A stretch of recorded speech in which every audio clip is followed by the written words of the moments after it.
Fue hacia mediados del siglo XIX cuando tuvo lugar, en la Amazonía, una larga y cruenta guerra entre los Waorani y los Secoya.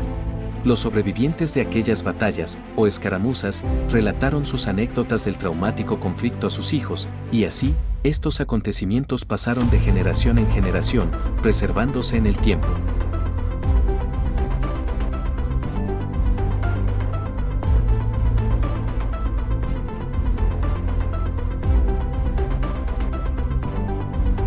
La Guerra de los Chamanes. En la región amazónica noroccidental, en un territorio que probablemente en aquel entonces pertenecía a la naciente República del Ecuador, recién separada de la Gran Colombia, los Secoya y los Waorani eran vecinos en un equilibrio frágil. Entre ambos pueblos habitaba también otro, más pequeño, ya extinto, llamado probablemente los Tetete. En una aldea de esta última etnia, de raíz lingüística tucano y, por lo tanto, emparentados con los Secoya, vivían 4 hermanos, 2 varones y 2 hembras. Los 2 hermanos eran poderosos chamanes, y sus 2 hermanas menores eran hermosas doncellas, envidiadas y codiciadas por muchos. Los habitantes de esta aldea eran gente de paz y mantenían buenas relaciones con sus vecinos. Se la llevaban bien tanto con los bravos Waorani como con los sabios Secoya. En una temporada de sequía, los hermanos chamanes compartieron frutos y carne de cacería con un grupo de Waorani que había cruzado el río en busca de alimento. Su sabiduría les permitía atraer animales de caza bañándose con una hierba mágica, Uai Mañá, cuyo aroma irresistible llamaba a los animales hacia ellos. Lo que obtenían en la cacería lo compartían con sus amigos Waorani, quienes valoraban profundamente esta relación. Además, los chamanes Tetete les ofrecían hachas, sal y azúcar que traían desde las lejanas tierras de Iquitos. Los Waorani, aunque agradecidos, mantenían su peculiar rechazo a la ropa. Decían que al vestirse la piel se les caía, y preferían permanecer desnudos, orgullosos de su conexión ancestral con la naturaleza. Así comenzó una breve alianza entre la pequeña aldea de los Tetete y el pueblo guerrero Waorani, tradicionalmente poco amistoso o sociable con los extranjeros. Eventualmente, algunos Waorani les devolvieron el favor ayudándoles a construir sus casas u obsequiándoles algunas de sus peculiares lanzas. La calma se vio interrumpida cuando un grupo de hombres Secoya fue a visitar a los hermanos chamanes. Venían atraídos por la fama de ambos, con la idea de recibir consejos que les ayudasen a tener éxito en la cacería. Pero al llegar, reconocieron en el diseño de las casas la huella de los Waorani y se pusieron en alerta. Más tarde, cuando les invitaron a pasar, advirtieron las lanzas que los Waos les habían regalado a los hermanos chamanes y entonces no tuvieron más dudas. Sus parientes se habían juntado con aquella raza de peligrosos salvajes con quienes los Secoya preferían mantener una distancia prudencial.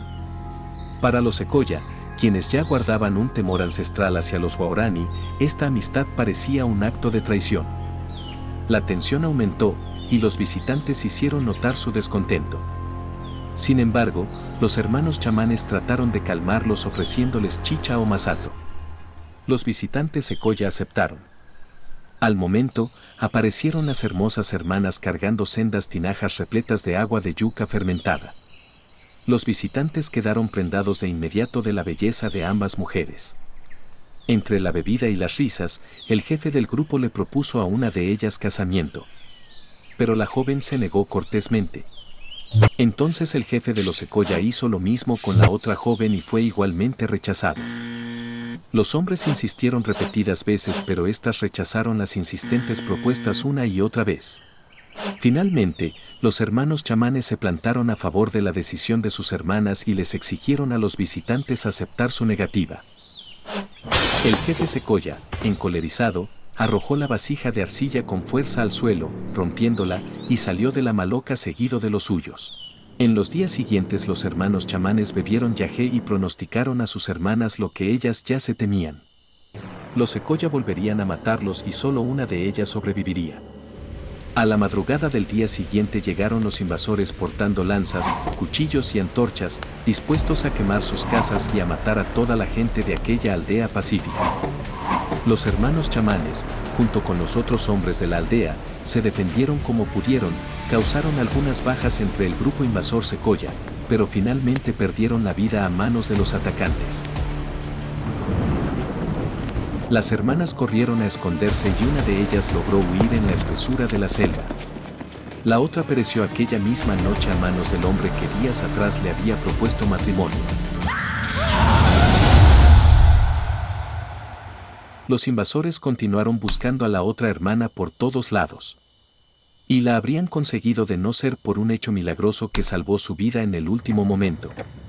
Los espíritus de sus 3 hermanos fallecidos se le aparecieron y le entregaron una jarra de agua de achiote traída del cielo. La sobreviviente, siguiendo las instrucciones de sus difuntos hermanos, se bañó con esta agua haciéndose invisible ante los ojos de los asesinos. Con esta protección, la hermana pudo escapar de los Secoya, quienes saquearon lo que pudieron del lugar y volvieron por donde habían venido. Algunos días después, tras una excelente cacería, un grupo guaraní fue a visitar la aldea Tetete con la intención de compartir sus presas de caza con los hermanos chamanes que tan generosos habían sido con ellos.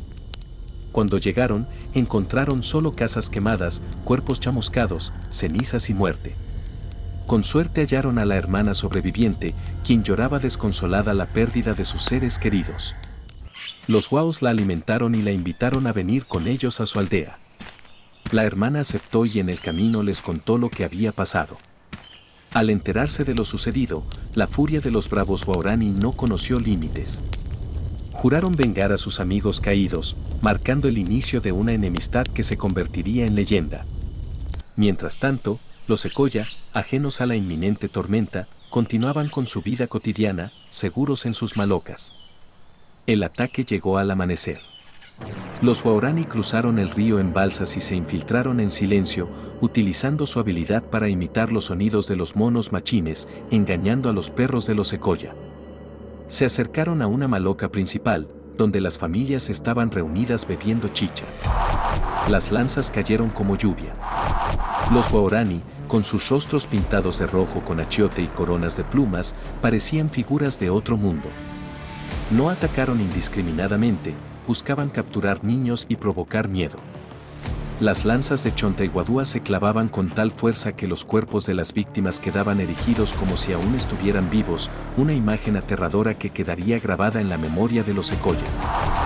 Cuando el caos terminó, los sobrevivientes Secoya huyeron hacia una aldea vecina de su mismo pueblo, cargando a sus heridos. Al llegar, relataron lo sucedido a sus parientes evitando contar la verdadera razón que desencadenó la enemistad. En esta aldea Secoya vivían 3 poderosos chamanes. Durante la noche, prepararon yagé, la bebida que los conectaba con los jaguares terrestres, los celestiales y con aquellos que habitaban el inframundo. En su trance, los 3 chamanes, convertidos en 3 grandes jaguares, vieron claramente el campamento guaraní y descubrieron sus intenciones de un segundo ataque. Sin esperar a más, los 3 jaguares entraron en la aldea guaraní en busca de los guerreros invasores, haciendo destrozos, sembrando el terror, el caos y la confusión entre ellos. Los guerreros guaos tomaron sus lanzas con la intención de defenderse del feroz ataque de los jaguares, pero estos estaban protegidos por un diablo llamado Soque Yawiriwati, quien es el especialista en evitar las lanzas del enemigo. Así, los felinos acabaron con las vidas de un puñado de guerreros guaos y habrían continuado asesinando impunemente al resto de los pobladores de aquella aldea. De no ser por la intervención del viejo chamán de los guaos, quien ante los ojos de los intrusos jaguares aparecía como un gran fuego ardiente del que debían permanecer alejados. El viejo chamán guau, blandiendo su cetro, logró expulsar de aquel caserío a los grandes gatos, no sin antes identificar en sus ojos la presencia del embrujo chamánico de los Secoya. Desde ese día los guaraní entendieron que los Secoya estaban protegidos por poderes del más allá, que no podían enfrentar con sus tácticas convencionales. Fue así como comenzaron a pensar en nuevas estratagemas que les permitieran hacer daño a su enemigo nuevamente. Uno de los guerreros más inteligentes, quien se había unido con la hermana sobreviviente de los extintos tetetes, había aprendido muchas palabras de la lengua Secoya y propuso usar este conocimiento en perjuicio de sus enemigos. Tras ser repelidos por el viejo curaca o chamán de los guaos, los 3 jaguares volvieron a la aldea Secoya. En el camino de regreso fueron retomando sus formas humanas. Sus mujeres les esperaban con grandes tinajas llenas de agua caliente para lavarlos como es tradición, pues un chamán cuando mata convertido en jaguar no debe entrar a su casa sin antes limpiarse. Llegaron a la aldea desnudos y ensangrentados. Sus esposas los bañaron, limpiaron sus heridas y quitaron los pelos de sus víctimas de sus bocas. Una semana más tarde, en el campamento Secoya desapareció la hija menor de uno de los curacas, quien tenía apenas 8 años de edad. Luego desapareció otro niño, y después otro. El pánico se apoderó de la aldea. Los Wao se hacían pasar por Secoya, pronunciando palabras en la lengua de sus rivales, atraían a los niños que jugaban en los alrededores y los capturaban. De esa manera, lograban infligir daño donde más les dolía evitando una confrontación directa. Los Secoyas se organizaron entonces y cavaron zanjas profundas alrededor de sus aldeas, al fondo de las cuales colocaron filosas lanzas. De esta forma, lograron acabar con las vidas de decenas de Waorani, pero los secuestros de niños y las escaramuzas, aunque habían disminuido casi por completo, no habían cesado. Con el fin de disuadir a los atacantes definitivamente de invadir sus territorios, los 3 poderosos chamanes Secoya decidieron aplicar una defensa más terrible y mortífera. Esta vez, decidieron utilizar una terrible enfermedad llamada ñamacerrao, o brujería del venado, la cual es similar a la epilepsia. Para ello, los 3 chamanes colocaron la enfermedad alrededor de la aldea, para que los atacantes se contagiaran al acercarse. El embrujo provocaba una muerte súbita en la mayoría. Los atacantes que lograban regresar a sus casas contagiaban a sus familias, que también morían. Esto asustó tanto a los Waorani, que dejaron de atacar. Por su parte, el viejo chamán Waorani conjuró a los Wati, espíritus burlones de apariencia humana, para que le ayudaran en su contraofensiva. Sabía que los Secoya eventualmente saldrían de su territorio y aprovecharía este desliz para su ataque. Efectivamente, meses más tarde un grupo de indígenas Secoya descendía por el río Napo, navegando con precaución entre sus corrientes. Frente a una orilla aparentemente tranquila, decidieron desembarcar. Entre ellos, un hombre se alejó del grupo para pescar. Al regresar, encontró rastros de presencia Waorani. Alarmado, corrió hacia su hermana y suegra para mostrarles lo que había descubierto. Pero ellas, escépticas, se rieron de sus temores, desestimando la amenaza. «Debes estar imaginando cosas», le dijeron. Sintiéndose incomprendido, el hombre decidió marcharse solo en su canoa.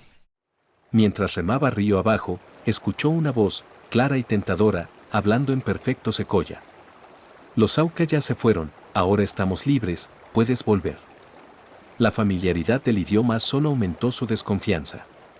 Sabía que los Waorani eran conocidos por aprender palabras de otros pueblos para atraer a sus víctimas.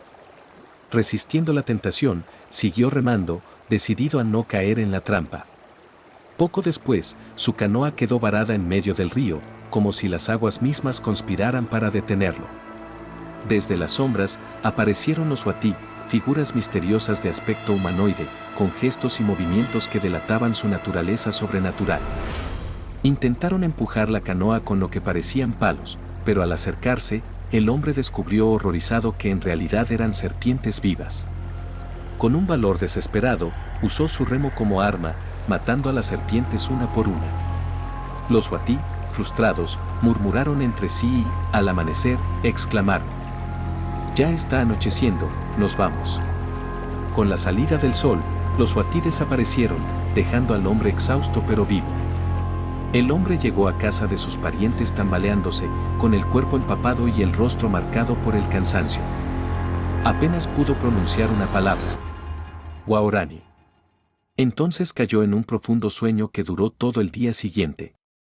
Mientras tanto, los demás, alarmados por su estado, organizaron una expedición para buscar a los ausentes, su hermana, el suegro y el cuñado. Lo que encontraron fue una visión escalofriante. Los 3 habían sido asesinados y sus cuerpos colocados en una posición grotesca, con lanzas sosteniendo sus mentones como si estuvieran sentados, inmóviles y vivos. Para aumentar el horror, sus cadáveres habían sido cubiertos con ortigas, intensificando la crueldad de la escena. Recogieron los cuerpos, los llevaron de vuelta a la casa y, siguiendo la tradición, los enterraron bajo el suelo de la maloca. Esta fue la gota que derramó el vaso. Los Secoya no podían seguir viviendo en paz con el terror que generaban sus despiadados vecinos. Los tres grandes chamanes se reunieron nuevamente para decidir la manera de terminar la guerra de una vez por todas. Para ello, debían destruir la defensa más efectiva de los Waorani, su viejo chamán. Es imposible, dijo el más joven e inexperto, el poder de los chamanes, así como el de sus jaguares auxiliares, tiene un límite, no podemos vencer y devorar a los chamanes Waorani, debido al rao que emanan sus cuerpos. El joven chamán hacía referencia a una sustancia que era como un fuego que protegía a los chamanes de los ataques de otros chamanes convertidos en jaguares. El más anciano y sabio de entre ellos dijo conocer una manera de eludir este fuego, pero esta era muy peligrosa. Había que llamar a un jaguar macho del inframundo llamado Yayu Iwati, que es bicéfalo, tiene unido a su lomo otro jaguar más pequeño. Sin otras alternativas, los chamanes decidieron correr el riesgo y llamar a esta peligrosa criatura del inframundo para que viniera en su auxilio. Tras la toma de ayahuasca, apareció aquella criatura horrenda. El poderoso trío de chamanes logró convencer a este espíritu de encaminarse hacia la aldea enemiga. Una vez allí, el jaguar de dos cabezas fue en busca del curaca Waorani. Todos salían espantados a su encuentro. Ni el más valiente de los Waos se atrevió a enfrentarlo. Una vez llegado frente al viejo chamán de los Waos, la bestia rugió de modo tal que ensordeció al curaca y lo dejó inmóvil. Posteriormente, frotó el cuerpo del anciano con hojas para extraer su sustancia mágica y procedió a devorarlo.